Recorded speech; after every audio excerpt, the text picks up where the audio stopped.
It-tlieta filgħodu l-mexxej Laburista Joseph Muscat żar il-kumpanija Betsin li hija waħda mill-akbar kumpaniji tal-iGaming f'pajjiżna. Il-mexxej Laburista kien milquh mill-kap eżekuttiv ta' Betsin u Rick Benson u l-President Internazzjonali tal-kumpanija Magnus Silverberg. Il-mexxej Laburista iddawwar mal-uffiċini li għandha l-kumpanija f'Taxbix u ltaqa' mal-ħaddiema. F'diskors li għamel Joseph Muscat faħħar l-operat ta' Betsin u riafferma s-sosten li gvern ġdid jekk jingħata l-fiduċja jagħti lill-industrija tal-iGaming.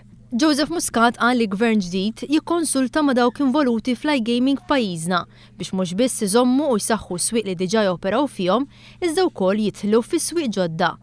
Fakkar li l-industrija tal-iGaming ma tiddependix biss mill-liġi lokali, iżda wkoll minn dak li għaddej fl-Unjoni Ewropea u f'pajjiżi oħra mhux Ewropew.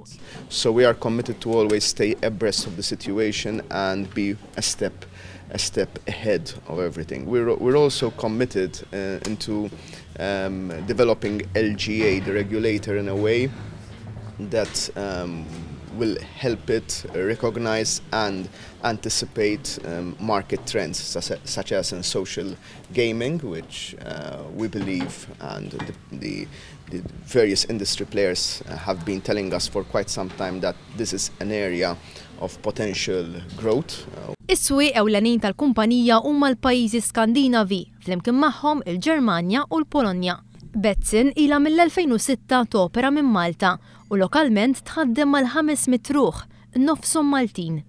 F'kummenti ma' One News il-kap eżekuttiv ta' Betsin u Rick Benson tkellem dwar l-importanza li l-kumpanija tagħhom ikollha numru akbar ta' ħaddiema lokali impjegati magħha. We're over 500 employees here and about half of them are Maltese.